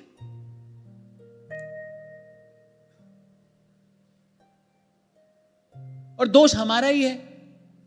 आप भजन कर लिया होता, पहुंच गए होते भगवान के धाम में। ऐसे ऐसे महात्मा, ऐसे ऐसे रसिक महानुभाव जिन्होंने देखा और कहा, वृंदावन की शोभा देखत मेरे नैन सिरात। वृंदावन के उस अद्भुत सुखमय स्वरूप का दर्शन जिन्होंने किया, उस रस रूप का आस्वादन जिन्होंने किया, हम भी रहे होंगे, भटक रहे होंगे। अपनी पहले की गलती सुधार लें और ना भटकना पड़े। सब दृष्टि से आप विचार करो। ये सब करने से भाई अपने चित्त की शांति भंग होती है, भगवत विधान का अनजाने में ही अनादर हो जाता है। मन कभी शांत नहीं होगा, भजन की ओर कभी बढ़ ही नहीं पाओगे। जो है भाई श्री जी की इच्छा है। और मैं तो एक और बात भी कहता हूं भाई, प्रतिकूलताएं सदा रही, अलग अलग प्रकार की प्रतिकूलताएं रही। कभी कैसी प्रतिकूलताएं थी, कभी कैसी प्रतिकूलताएं थी। आज उन्होंने कुछ ऐसा रूप ले लिया है, पर कोई बड़ी बात नहीं है, सदा से ऐसा रहा ही है भाई। इसलिए मैंने कहा गीता का ज्ञान देने के लिए भगवान युद्ध क्षेत्र क्यों चुनते हैं, आपको हमको बताने के लिए। भाई इसी कोलाहल, इसी भीड़, इसी झंझावात के मध्य ही वो ज्ञान अवतरित होता है। उसके लिए किसी गिरी कंदरा में जाने की आवश्यकता नहीं है। भगवान चाहते तो अर्जुन को समझा बुझा कर ला सकते थे, वो सर्वथा भगवान के आश्रित हैं। वहीं आकर भगवान ने लीला की। भगवत लीला का रहस्य होता है ना, चिंतन करने पर वो रहस्य समझ में आता है। युद्ध क्षेत्र चुनते हैं भगवान, दोनों सेनाओं के मध्य। अच्छा, और अर्जुन पहली बात क्या कहते हैं, बोले केशव मेरा रथ दोनों सेनाओं के मध्य ले चलिए। अपने पराये के बीच में वो ज्ञान अवतरित हो रहा है। एक और अपने खड़े हैं, एक और प्रतिद्वंदी हैं, एक और पक्ष के हैं, एक और प्रतिपक्ष के हैं। उसके बीच में श्री कृष्ण अर्जुन को गीता का ज्ञान दे रहे हैं। आप देखो, आप विचार करो, ये संसार ऐसे युद्ध क्षेत्र है, एक और हमारे पक्ष के लोग हैं। यद्यपि इसके मूल में केवल अज्ञान है, भेद बुद्धि है। हमको लगता है एक और हमारे अपने लोग हैं, एक और पराये हैं, किसी से राग है, किसी से द्वेष है। पर भाई वो अनुभव होगा, इसी के बीच में ही होगा। कहीं भागने की आवश्यकता नहीं है। बस प्रयास ये करो कि इसमें दोष मत देखो। दिखाई पड़े तो अपने मन को कहो कि ये मेरी दृष्टि का दोष है, भगवान की लीला में कहीं कोई दोष नहीं है। और ये मैं नहीं कह रहा हूं, सुधर्म का बोध कराने वाले सुधर्म बोधिनीकार कहते हैं, बोले हरि लीला सब सुखमयी, लीला धाम अपार, दुख देत है जीव को आत्मकृत संसार। बोले भगवान ने जो रचना की है उसमें कहीं दोष नहीं है बाबू। दुख देत है जीव को आत्मकृत संसार। सबका अपना अपना आत्मकृत संसार है, सबका अपना अपना संसार है। और भगवत पाद शंकराचार्य की बात सुने तो संसार है ही नहीं, जगन मिथ्या तो है ही नहीं। कहां है? जैसे प्रकाश से कोई पूछे तुमने कभी अंधेरा देखा है, कहां होता है अंधेरा? लाख प्रयास करे अंधकार प्रकाश के सामने आ नहीं सकता, आएगा तो रहेगा नहीं। ऐसे ही गुरु की कृपा से ज्ञान होते ही अज्ञान का अंधेरा रहता नहीं। कहां संसार है? ज्ञानी कहता है ब्रह्म सत्य, भक्त कहता है मैं सेवक सचराचर रूप स्वामी भगवंत। और नामदेव जी जैसा कोई ज्ञानी भक्त होता है, नामदेव ने पकाई रोटी कुत्ते ने उठाई, पीछे घी का कटोरा लिए जा रहे, बोले रूखी तो ना खाओ, थोड़ा घी तो लगाओ, रूप अपना क्यों मुझसे छुपा रहे। इसलिए मैंने केवल आपका मन रखने के लिए नहीं कहा, अपना मन रखने के लिए नहीं कह रहा हूं। यही सत्य है। दोष है तो हमारी दृष्टि में है, अज्ञान दोष है। गुरु की कृपा से ज्ञान हो जाए, बोध हो जाए, फिर कहीं कोई दूसरा है नहीं, कहीं कोई संसार नहीं है। और मैंने कहा कि ये गुरुजनों की कृपा से, नाम धाम की कृपा से थोड़ी बात अब समझ में आ रही है। भाई किंतु परंतु करते रहे तो मन कभी शांत नहीं होगा, भजन तक कभी पहुंचेंगे ही नहीं। इसको यथावत स्वीकार कर लो, इसी में आपका हमारा हित है। यहीं से शांति का द्वार खुलेगा। प्रभु की लीला है, प्रभु की लीला है।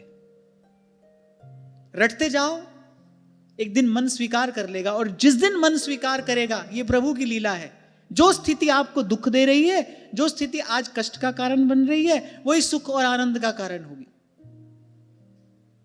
हाँ, पर अभ्यास हेतु कौनते, इसका अभ्यास करना पड़ेगा। और जब अभ्यास किया जाता है, जब पुनरावृत्ति की जाती है, तो बार बार असफलता होती है। पहले बार बार व्यक्ति असफल होता है, पर अभ्यास करते करते जड़मति होत सुजान।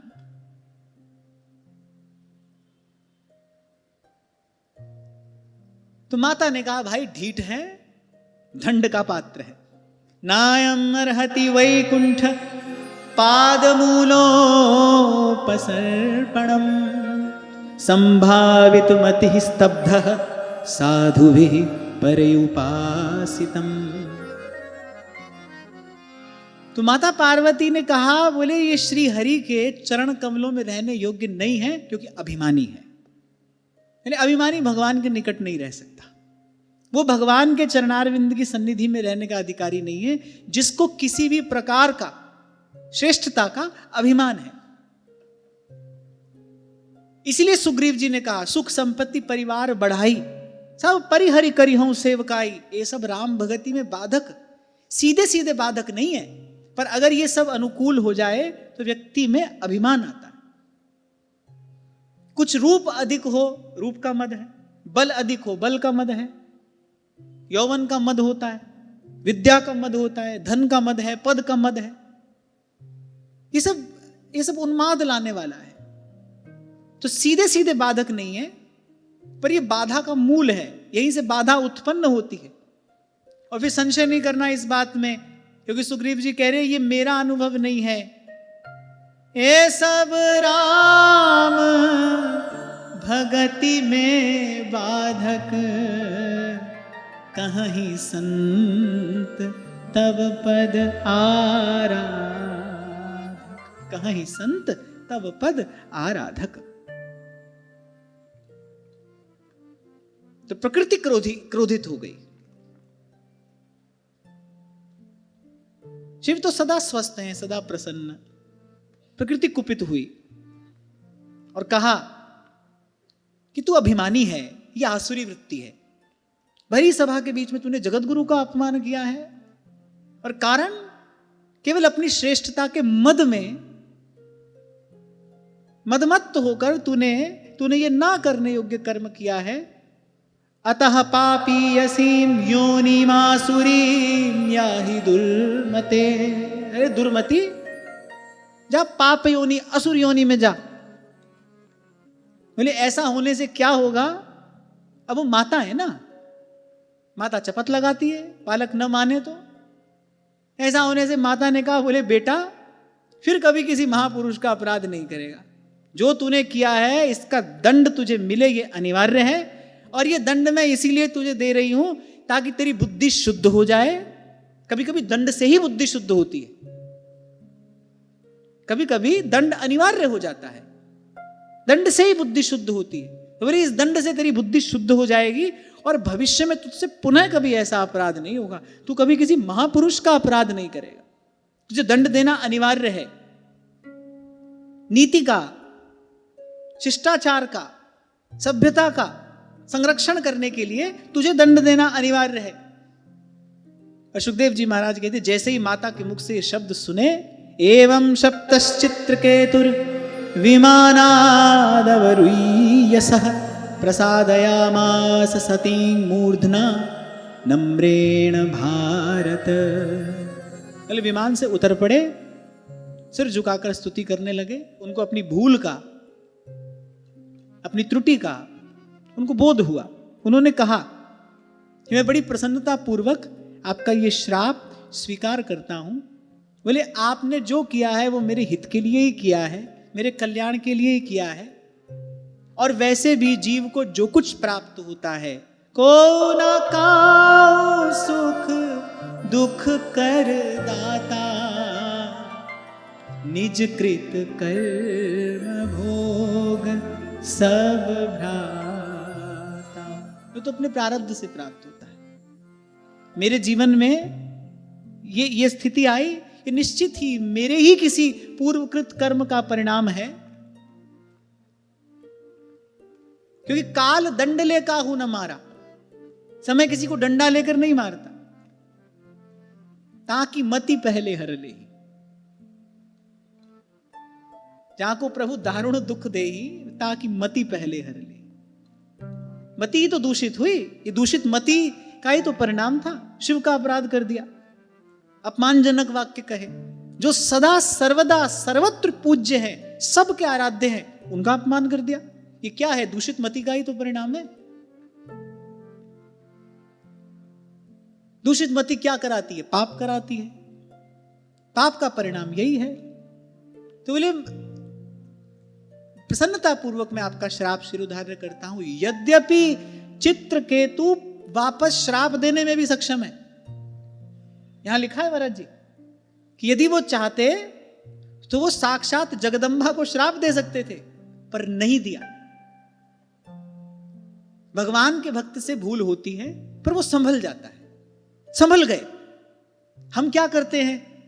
किसी ने हमारा अपराध किया, हम उससे बैर की गांठ बांध लेते हैं, मनी मन उसका विरोध करते हैं, उसके अहित का चिंतन करने लगते हैं। ये भूल जाते हैं भाई इस व्यक्ति ने हमारा अपराध नहीं किया है, हमारा कोई पूर्वकृत कर्म ही आकार लेकर हमारे सामने आया है।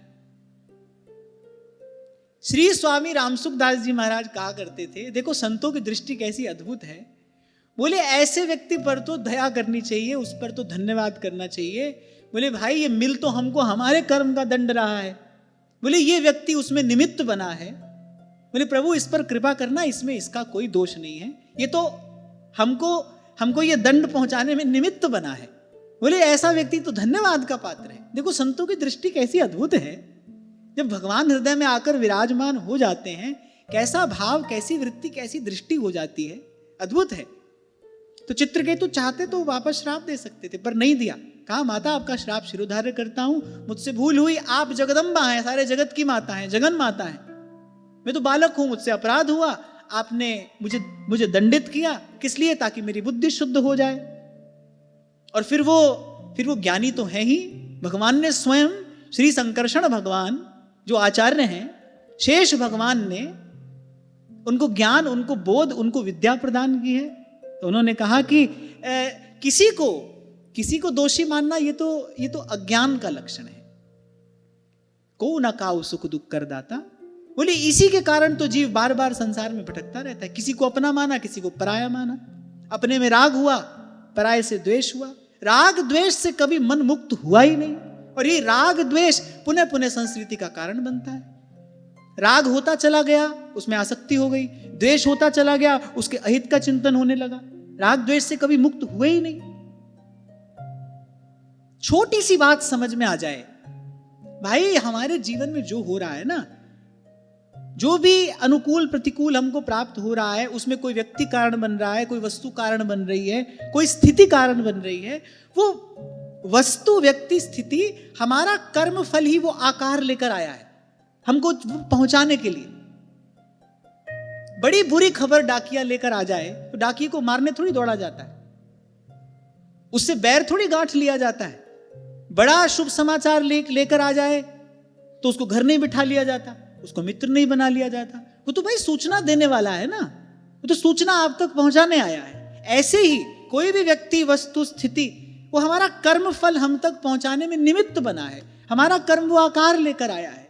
किसी से न वैर का कोई कारण है और न राग का कोई कारण है। चित्रकेतु ने अपने दिव्य ज्ञान का परिचय दिया। चित्रकेतु ने अपने परम बोध का परिचय दिया। भूल हुई, तत्काल अपने विमान से उतरे, माता को प्रणाम किया, बोले हाँ माता मुझसे भूल हुई है, आपका श्राप मैं शिरोधार्य करता हूं, और आपने जो किया है वो मेरे हित के लिए ही किया है, कल्याण के लिए ही किया है। और पुनः श्राप क्यों नहीं दिया? क्योंकि वो ये जानते हैं भाई कोई किसी को सुख दुख देने वाला नहीं है। पुनः श्राप दे देते, कर्म का एक और बीज पड़ जाता, अब उसका फल आता, फिर उसको काटना पड़ता।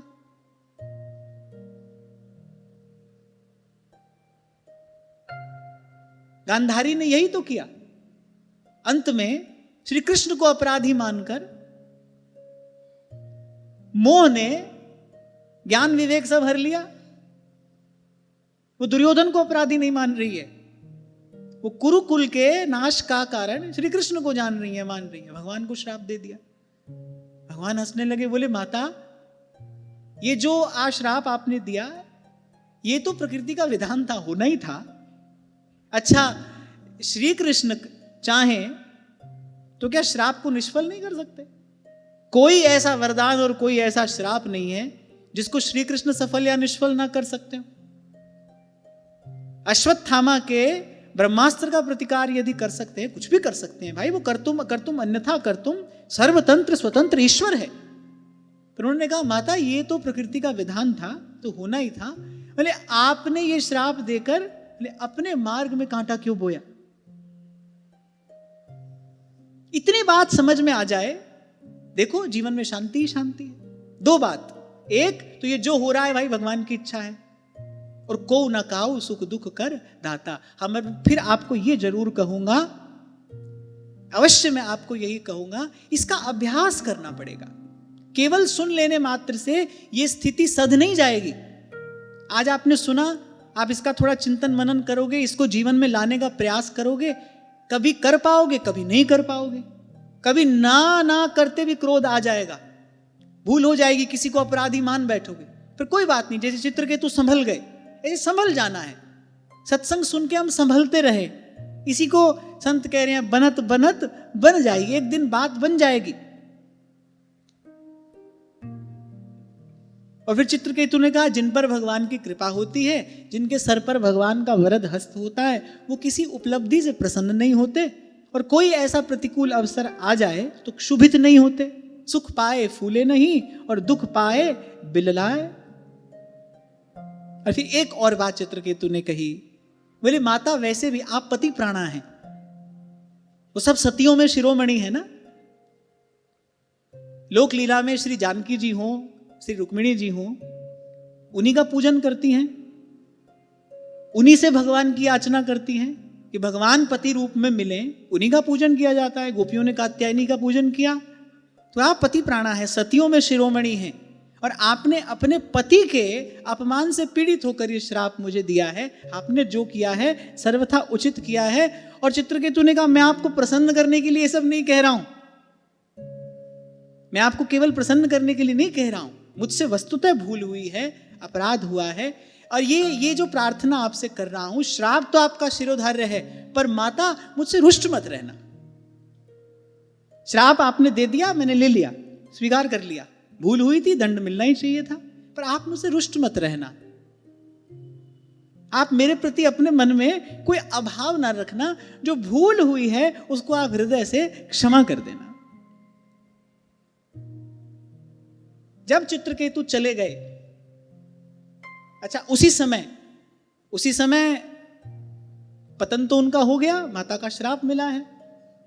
अच्छा कौन है ये चित्रकेतु, ये कथा क्यों सुन रहे थे हम? हाँ, मैंने कहा कहीं वो ना भूल जाओ कि ये प्रसंग आया कहां से। श्री सुखदेव जी महाराज से पूछा था महाराज परीक्षित ने कि वृत्रासुर को ऐसी भक्ति कैसे प्राप्त हो गई, वो तो असुर है, पर पीड़क है, ऐसी अद्भुत ऐसी शुद्धा भक्ति उसको कैसे प्राप्त हो गई। तब सुखदेव जी महाराज सुना रहे थे, भाई ये इस भूल से श्रापवश असुर हुआ था, वस्तुतः असुर नहीं, वस्तुतः तो भगवान का परम भक्त है। और आरंभ में ही मैंने कहा भक्तों के जीवन में जो हो रहा है, जो भी घटना घट रही है, उनके भगवान की, उनके इष्ट आराध्य की इच्छा है। जब चित्रकेतु चले गए तब भगवान शंकर ने कहा, देवी तुमने श्राप दिया, बोले वो तनिक भी विचलित नहीं हुआ, तुम मेरे अपमान से विचलित हो गई। अच्छा शिव तो अपने स्वरूप में बैठे रहे, स्थिर प्रसन्न। अब देखो यहां महादेव दृष्टा की भांति सब लीला देख रहे हैं। देखने के बाद माता को बता दिया तुमको कितने अंक प्राप्त हो रहे हैं। बोले देखो तुमने चित्रकेतु को श्राप दिया और वो वापस तुम्हें श्राप देने में समर्थ है, उसने कुछ नहीं कहा, तुम्हारा श्राप शिरोधार्य किया और चुपचाप यहां से चला गया, तुमको प्रसन्न करता हुआ, तुम्हारी वंदना करता हुआ, तुम्हारी स्तुति करता हुआ। शिव क्या कह रहे हैं? बोले मेरे प्रभु के भक्त ऐसे ही होते हैं। आप देखो इस पूरी स्थिति में यद्यपि चित्रकेतु ने अपमान किया है, अनुचित बात कही है, न कहने योग्य बात कही, क्या क्या कह गया। स्वयं सुखदेव जी महाराज कहने, बोले उल्टा सीधा बक रहा है सभा के बीच में खड़ा होके, किसी को भी अच्छा नहीं लगा। पर शिव इस स्थिति में भी क्या देख रहे हैं? चित्रकेतु का गुण देख रहे हैं। एक क्षण के लिए भी उनको नहीं लगा इसने हमारा अपमान किया। माता ने श्राप दिया, उसने सहर्ष शाप शिरोधार्य कर लिया, और जब वो चला गया तो उसी का गुण गा रहे हैं, उसी के गुणों का कीर्तन करें। बोले देखा ऐसे होते हैं हमारे प्रभु के भक्त, तुमने श्राप दे दिया, चाहता तो वो भी तुमको श्राप दे देता, उस शापा शापी में वो कहीं जाकर पड़ता, तुम कहीं चली जाती। बोले लेकिन उसने ऐसा नहीं किया। बोले ऐसे भगवान के भक्त होते हैं जिनकी गति मति भगवान के चरणारविंद में स्थिर है, स्थित है। ना वो किसी स्थिति में गुण देखते हैं, ना दोष देखते हैं, ना ही किसी अन्य में दोष दर्शन करके वैर विरोध का बीज डालते हैं, ना राग द्वेष की ग्रंथि उनके चित्त में है। जहां हैं, जिस स्थिति में हैं, जैसे हैं, बोले अपने प्रभु के प्रसाद से प्रसन्न हैं, संतुष्ट हैं, समदर्शी है, समदर्शी। और ये सद्गुण भगवान की शुद्ध भक्ति के अतिरिक्त किसी भी प्रकार से उर अंतर में आ नहीं सकता। लोमश ऋषि को क्रोध आ गया ना, काकभुसुंडी जी ने थोड़ी सी बात अधिक कह दी। अच्छा देखो काकभुसुंडी जी हंसने लगे, गरुड़ जी से कह रहे, बोले भाई भगवान की माया है। कहते हैं लोमश ऋषि मुझे उपदेश कर रहे हैं अद्वैत का, मैं कह रहा हूं बार बार कि मेरी सगुण साकार में प्रीति है, सगुणोपासना मुझे बताइए। बोले वे मुझे अद्वैत का उपदेश कर रहे हैं, पर क्रोध की हुई द्वैत बिन और द्वैत के बिन अज्ञान। बोले लेकिन बिना द्वैत के, बिना भेद के क्रोध नहीं हो सकता, और बोले द्वैत का कारण अज्ञान है। बोले बड़ी भगवान की विचित्र माया है, ज्ञान का उपदेश करने वाला स्वयं अज्ञान से ग्रसित हो रहा है, अद्वैत का उपदेश करने वाला उसको क्रोध आ रहा है।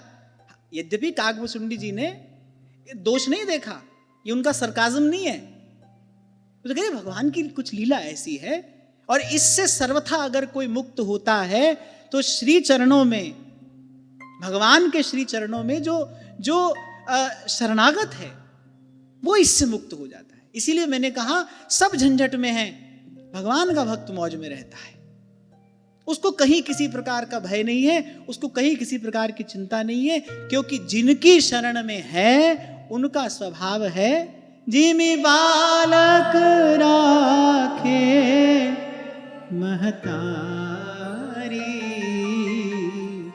करऊं सदा तिन्ह की रखवारी।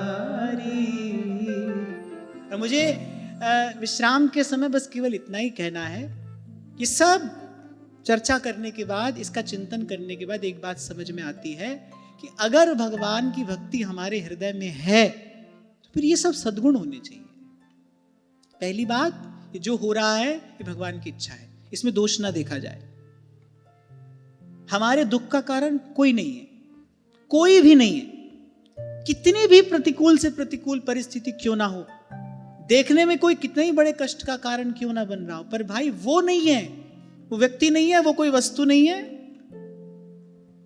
वो हमारा कर्म है, वो कर्म भोग है, वो एक आकार लेकर आया है। मृत्यु भी किसी ना किसी रूप में ही तो आती है, कभी रोग बनकर आती है, कभी व्याधि बनकर आती है, कभी कोई कारण, कभी कोई कारण। मृत्यु का कोई कारण तो होता है ना। अब वो कारण है कि मृत्यु है,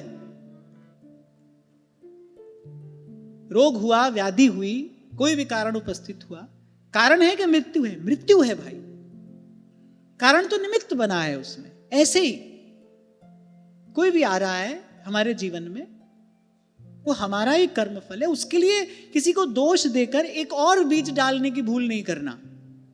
आज तक यही करते आए, इसीलिए बार बार यहां संसार में आना पड़ रहा है, कभी राग के कारण, कभी द्वेष के कारण।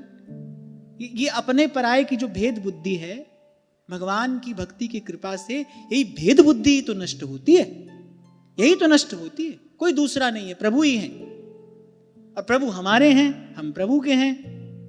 अगर एक बात में पक्का विश्वास हो जाए, जो कर रहे हैं भगवान कर रहे हैं, फिर भाई भगवान तो अच्छा ही करते हैं। वो तो चाहे भी ना, मान लो भगवान चाहे हम किसी का बुरा करें, वो कर ही नहीं सकते, उनसे बुरा हो ही नहीं सकता। मंगल भवन अमंगल हारी, अमंगल का हरण ही करते हैं। मारे भी, किसी को मार भी दें, उनका सुदर्शन चक्र भी अगर किसी का स्पर्श कर रहा है तो भाई उसकी आत्मा उन्हीं में ही तो विलीन होती है। जो गति योगियों को दुर्लभ है, वो गति भगवान से दंड पाने वाला पाता है। सोचो, भगवान जिसको दंड दें उसको वो गति मिलती है, जो योगियों को भी दुर्लभ है। भगवान ने कहा बाली से, भाई बहुत शिकायत कर रहा है, तो चाहे तो मैं तुझे जीवन दान दे देता हूं। बाली ने कहा प्रभु इतना मूर्ख भी नहीं हूं मैं, जन्म जन्म मुनि जतन कराही, अंत राम कहीं आवत नाई। मुख पर उनका नाम नहीं आता, और आप ये सुंदर स्वरूप, आहा कैसा अद्भुत आपका वेश है, ये तापस वेश, आप इस सुंदर स्वरूप में मेरे सामने खड़े हैं, तो इतनी कृपा करिए, अब नाथ करि करुणा बिलूका, देहु बर जो मांगहु, जेहि जोनि जन्म कर्म बस। यहां इस पंक्ति में बाली कह रहे हैं मुझे मुक्ति की भी इच्छा नहीं है, नहीं तो ये क्यों कहते जेहि जोनि जन्महु कर्म बस। जब भगवान की भक्ति आती है तो भुक्ति मुक्ति सब प्रकार की वासनाओं को निर्मूल करती है। ये पंक्ति बता रही है कि बाली को भगवत भक्ति प्राप्त हो गई है, तभी कह रहे हैं जेहि जोनि जन्महु कर्म बस ताहाँ राम पद अनुराग अब नाथ करी करुणा बिलोक। तो श्री सुखदेव जी महाराज ने कहा, परीक्षित, ये प्रश्न तुमने मुझसे पूछा, इसके उत्तर स्वरूप मैंने ये पवित्र इतिहास तुमसे कहा। यहाँ तो ये भी कहा गया है, बोले प्रातःकाल उठकर मौन रहकर श्रद्धा पूर्वक, बोले जो इस प्रसंग का पाठ करता है, स्मरण करता है, क्योंकि इसमें चित्रकेतु की परम भक्ति का वर्णन है, बोले वो सब सद्गुणों से युक्त होकर परम गति पाता है। आज की चर्चा यही श्री जी के चरणों में निवेदन करता हूँ। महाराज श्री के चरणों में प्रणाम। आप सबके हृदय स्थित प्रभु को, प्रेम प्रभु को नमन।